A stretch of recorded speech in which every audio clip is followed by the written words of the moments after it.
안녕하세요. 메이드형 성형외과의 박수연 원장입니다. 사실 이제 너무 흔하죠. 울세라나 슈링크 같은 초음파 리프팅 굉장히 많이 봤죠.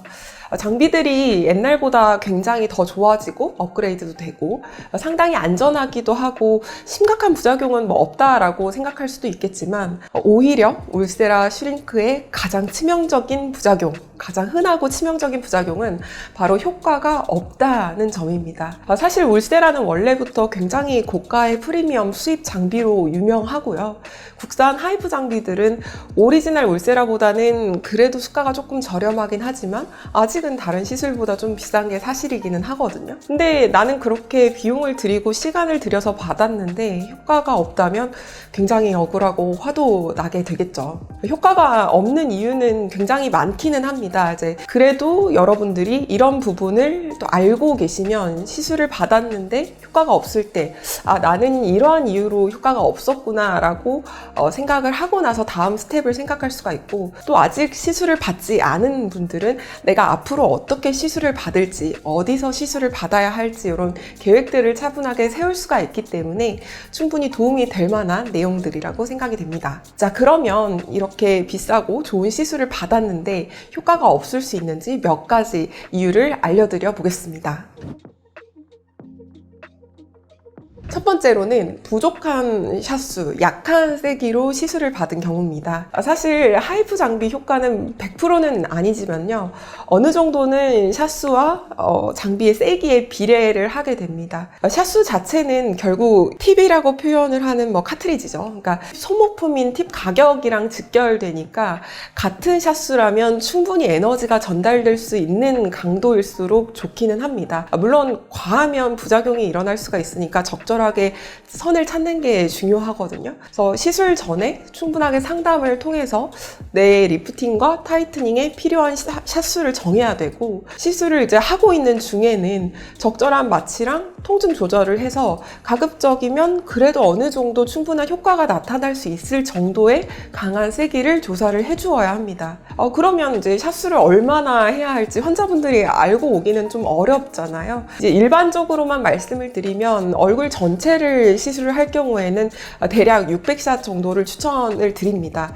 그 상태에서 조금 아래쪽 목의 잔주름까지 개선을 하고 싶다면 1,200샷수 정도를 조금 더 늘리기를 권유드리기는 하거든요. 아니면 나는 정말 요 중안면부, 볼이나 팔자 부분 정도의 탄력 개선만 원한다면 사실 한 300샷 정도에서 시작을 해도 되기는 합니다. 하지만 이제 사람마다 처짐의 정도나 크기, 얼굴의 면적, 피부의 쫀쫀한 정도, 그리고 내가 개선을 원하는 정도가 모두 다르기 때문에 정확한 거는 상담 단계에서 전문의를 통해서 상담을 받으시면서 결정을 하시는 게 좋습니다. 두 번째로는 적절한 적응증이 아니었을 경우입니다. 그러니까 하이프, 슈링크나 울세라의 효과를 볼 만한 정도가 아니거나, 혹은 이 장비만으로는 개선을 시키기 어려운 케이스거나 애시당초 효과를 볼 수 없는 케이스에서 시술을 받은 환자의 경우라는 거죠. 그러니까 상담실장 선에서만 샷수 무슨 시술을 정하고 아예 레이저실에서 생판 처음 의사를 만나는 경우를 종종 듣고는 하거든요.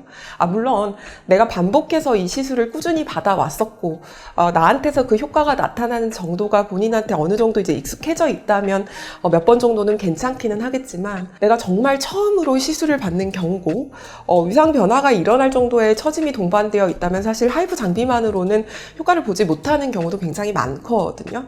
게다가도 지방이 많을 때 울세라가 좋다는데 라고는 하지만 오히려 지방 조직이 지나치게 많은 편인 환자에서는 또 만족도가 떨어질 수밖에 없기 때문입니다. 즉, 잘 맞는 장비 선택에는 충분한 상담이 필요하고, 이 과정이 누락이 되면 시술에 실패할 가능성이 굉장히 높습니다. 그리고 꾸준히 내가 같은 장비를 이용해서 샷수를 어느 정도 내가 원하는 정도로 시술을 받아왔다고 하더라도 내가 나이를 먹으면서 또 처짐의 정도가 또 달라질 거고, 또 내가 새롭게 개선하고 싶은 부위가 또 달라질 수가 있기 때문에 샷수 배정을 좀 다르게 한다던가 에너지 레벨을 좀 조절을 해야 될 필요가 있기 때문에 선 진료가 반드시 필요합니다. 세 번째로는 조금 부끄럽지만 시술자의 시술 테크닉이 부족한 경우가 또 있습니다. 그러니까 경험적으로 사실 N수를 이길 수는 없기 때문에 경험이 풍부한 전문의를 찾아가면 되기는 합니다. 사실 굉장히 조금 숙련도가 떨어지는 병원에서 하이프 장비를 시술하고 나서 화상을 입은 케이스를 저도 드물지 않게 이렇게 접하고는 하거든요. 그러니까 너무 강한 세기로 에너지를 가해서 화상을 입는 거, 물론 그것도 가능하기는 하지만 시술 과정에서 팁이 얼굴이랑 충분히 밀착되지 못한다거나 시술을 쭉 하면서 초음파 젤이 조금씩 날아가서 나중에 시술하는 부분에 초음파 젤이 부족해서도 가능하거든요. 또 장비 안정성 문제도 있기는 하겠죠.